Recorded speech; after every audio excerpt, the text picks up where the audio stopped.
Hello welcome back. तो इस video में हम एक क्वेश्चन करेंगे जिसमें हमें अपनी स्ट्रिंग को या हमें अपने सेंटेंस को कैपिटलाइज करना होगा। कैपिटलाइज करने का मतलब ये होता है कि जैसे कोई स्ट्रिंग मैंने इनपुट में ले रखा, कोई सेंटेंस मैंने इनपुट में ले रखा, तो उसके हर वर्ड का पहला लेटर कैपिटल में चेंज करना। ठीक है, तो फॉर एग्जांपल जैसे हमारा क्वेश्चन है साइड में, write a program in Java to accept a string in lower case and change the first letter of every word to upper case, display the new string. Input में दे रखा my favourite subject is computer application, पूरा lower case में। जो output है उसमें हर word का पहला लेटर क्या है, कैपिटल है। तो इसको बोलते हैं कैपिटलाइज करना स्ट्रिंग को। तो कैसे करते हैं वो देखते हैं। सबसे पहले एक स्ट्रिंग मुझे इनपुट में लेनी पड़ेगी। स्ट्रिंग वेरिएबल बना लेता हूँ। इनपुट में लेंगे यूज़र से, तो sc.next लाइन। इससे पहले अगर आप लिखना चाहते लिख देना यहाँ पर system.out.println एंटर अ सेंटेंस।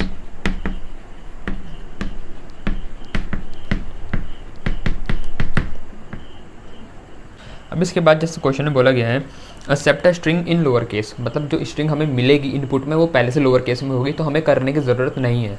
लेकिन अगर ये बोला गया होता कि convert the string in lower case, तब हमें उसे चेंज करना पड़ता लोअर केस में। तब मेरे को ऐसे लिखना पड़ता s=s.to लोअर केस। अगर बोला गया होता कि इसको कन्वर्ट करो, तो नहीं बोला है तो नहीं करेंगे। ठीक है, अब इसके बाद जो स्ट्रिंग आई होगी इनपुट में वो एस में जा करके बैठ गई होगी। अब मुझे उसको कैपिटलाइज करना है। तो फॉर एग्जांपल जैसे गुड नाइट दिया इनपुट में, ऐसे गुड नाइट, तो मुझे आउटपुट में कैपिटल जी बाकी तो सेम रहेगा और यहाँ पर नाइट का कैपिटल एन करना है और ऐसा आउटपुट बनाना है। कैसे बनाएंगे देखो, जैसे ये इनपुट में आर की स्ट्रिंग तो एक तरीके से एरे की फॉर्म में होगी, इस टाइप से आई होगी। ठीक है, 0 1 2 इस तरीके से इसका इंडेक्स होगा। तो मेरे को हर एक के पहले तो क्या कैरेक्टर में आना है। ठीक है, तो पहले तो बात हमें फॉर लूप लगाना पड़ेगा और एक और चीज़ हमें लेंथ भी निकालनी पड़ेगी, क्योंकि हमें नहीं पता इसकी लेंथ कितनी होगी। तो एक वेरिएबल बनाया इंट l=s.length, इसकी निकाल लिया हमने लेंथ, और फॉर लूप लगाएंगे स्टार्टिंग से एंड तक। तो इंट i=0, i<l और i++। लूप लगा तो दिया, लेकिन करना क्या है देखो। अब यहाँ पर दो चीज़ें जिसमें ध्यान देना है, लॉजिक क्या होगा उस पर। तो जैसे पहली बात, जो पहला कैरेक्टर है उसे तो मुझे हर हाल में कैपिटल करना पड़ेगा, क्योंकि पहले वर्ड का पहला कैरेक्टर 0 इंडेक्स में होगा, चाहे कोई भी स्ट्रिंग हो। तो मतलब जब भी मैं 0 इंडेक्स में आऊँ तो वहाँ पर जो भी कैरेक्टर है उसे कैपिटल कर दो। पहली चीज़ तो ये है। दूसरा कैसे पता करें हम कि हमारा दूसरा कैरेक्टर मेरे को कौन सा कैपिटल करना है, या दूसरे वर्ड का पहला कैरेक्टर कहाँ होगा। तो उसको पता करने के लिए देखो ये स्पेस है बीच में। ठीक है, तो स्पेस का अगला वाला जो कैरेक्टर होता है मेरा, वो क्या होता है, अगले वर्ड का पहला कैरेक्टर होता है। ठीक है, तो या तो मैं ऐसा कर सकता हूँ कि अगर मेरा इंडेक्स की वैल्यू 0 है तो समझ जाओ कि हम पहले कैरेक्टर में, तो उसको अपर केस कर दो। और अगर मैं जिस इंडेक्स में हूँ उससे ठीक पीछे मेरे पास अगर स्पेस है तो उस इंडेक्स वाले को कर दो कैपिटल। समझ रहे हो ना भाई, अगर इस इंडेक्स में हूँ और इससे ठीक पीछे स्पेस है तो मतलब मैं किसी एक वर्ड के पहले कैरेक्टर में बैठा हुआ हूँ, क्योंकि स्पेस से तो हम वर्ड को सेपरेट करते हैं। तो मतलब मेरे को उस वर्ड का वो कैरेक्टर अपर केस करना पड़ेगा। बात समझ में आ रही है इतनी?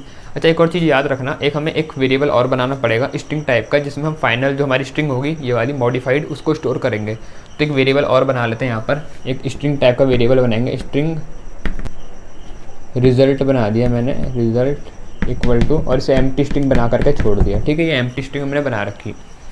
देखो लूप में आने से पहले एक वेरिएबल और बना लेंगे हम। हर एक कैरेक्टर को मेरे को कहीं स्टोर भी तो करना पड़ेगा ना। तो एक कैरेक्टर टाइप का वेरिएबल बना लेता हूँ जिसमें हम हर कैरेक्टर को रखेंगे। ठीक है, तो एक कैरेक्टर टाइप का वेरिएबल बना लेते हैं। तो यहीं पर बना लेता हूँ char ch।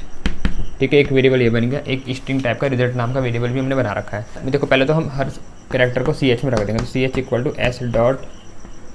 ch=s.char@i, एस में से कैरेक्टर निकालो i पोजीशन के बारी बारी और ch में डालो।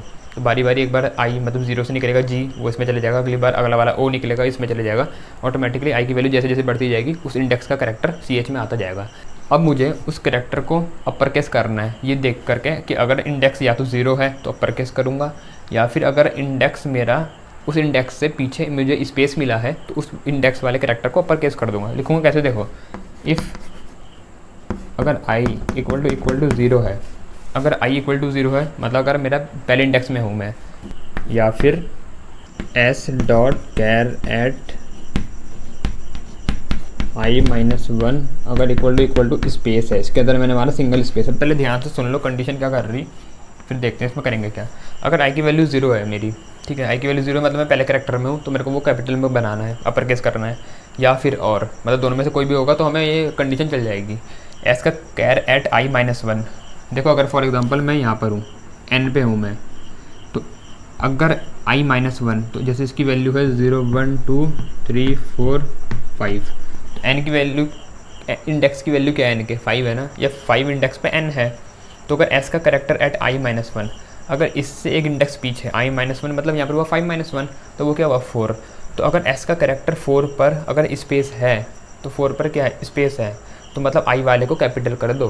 तो मतलब ये जो दो कंडीशन लिखी हुई है मैंने, ये पहला करेक्टर जो होगा वर्ड का, पहले वाले वर्ड का, उसको अपर केस करेगा, और बाकी जितने भी वर्ड होंगे उन सबको भी उनके पहले लेटर को क्या कर देगा, अपर केस कर देगा। बात समझ में आ रही कंडीशन कैसे काम कर रही। तो मुझे करना क्या है, मतलब बस इस कंडीशन में मुझे अपर केस करने वाला कोड लिखना है। अपर केस किसको करना है, जो आई पोजीशन पे कैरेक्टर है मेरा, तो आई पोजीशन पे कैरेक्टर मैंने किस में रखा हुआ है, CH में। तो मुझे लिखना पड़ेगा यहाँ पर रिजल्ट इक्वल टू, फाइनली मेरे को रिजल्ट में स्टोर करना है ना, रिजल्ट वाली जो मैंने स्ट्रिंग बना रखी, तो result equal to result plus, अब अपर केस करेंगे कैरेक्टर को तो उसमें कैरेक्टर क्लास का मेथड का हमें यूज़ करना पड़ेगा अपर केस करने के लिए। तो character dot to upper case, और किसको करना है अपर केस, CH को, CH इसमें लिख दिया। ठीक है, तो CH में जैसे मान लो जब मैं यहाँ पर आता G में आऊँगा तो चेक होगा कि क्या आई की वैल्यू 0 है, आई की वैल्यू 0 है तो ये चल जाएगा result equal to result plus, result अभी तो एम्प्टी है, result plus character dot to upper case CH। तो यहाँ बनेगा character dot to upper case CH, CH में कौन है S dot caret I G, तो G कैपिटल हो जाएगा, ऐसे जुड़ जाएगा रिजल्ट में, फिर ये यहाँ स्टोर हो जाएगा। तो रिजल्ट में वैल्यू आ गई होगी फिलहाल G। अब जब आगे बढ़ा हमारा लूप आगे बढ़ा, आई की वैल्यू हुई 1, तो क्या ये चलेगा, आई की वैल्यू 0 है ना, या क्या एस डॉट कैरेट आई माइनस 1 स्पेस है, तो आई की वैल्यू 1 है तो आई माइनस 1 मतलब 0, तो 0 पे क्या स्पेस है, नहीं है, तो ये कंडीशन नहीं चली। तो तब हमें क्या करना है, तो मतलब हमें वो वाला कैरेक्टर जैसा भी ये ओ है ना, इसको वैसा का वैसे ही जोड़ देना है अपनी स्ट्रिंग में। तो उसके लिए हम एल्स बनाएंगे यहाँ पर, तो लिखा एल्स, क्या करना है रिजल्ट में उस कैरेक्टर को वैसा का वैसा जोड़ देना है। तो यहाँ लिख देंगे एल्स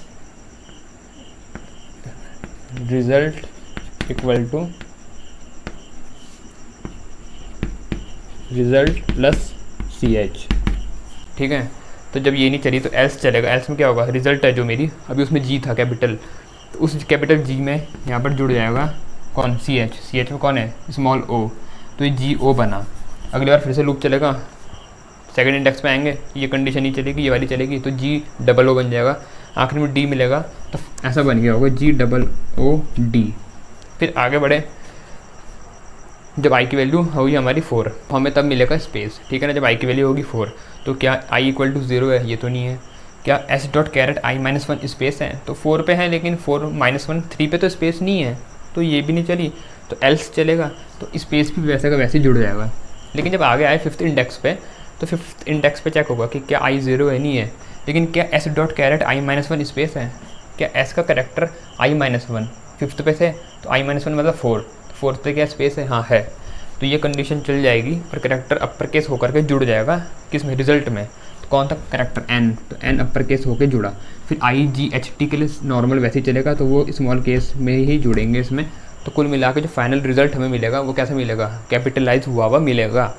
अब इसके बाद जब ये हमारा पूरा हो चुका है, ये फॉर लूप यहाँ पर क्लोज हो गया, इसके बाद बस मुझे प्रिंट करना है किसको, हमारी स्ट्रिंग को, जो रिजल्ट में स्ट्रिंग हमारी स्टोर्ड है। System dot out dot print LN किसको, रिजल्ट को प्रिंट करना है, ये हुआ, और उसके बाद यहाँ हुआ मेन क्लोज, और ये हुई हमारी क्लास क्लोज। तो ये था हमारा एक कोड। ठीक है, ये क्वेश्चन थोड़ा इंपॉर्टेंट है, इसको कर लेना ध्यान से।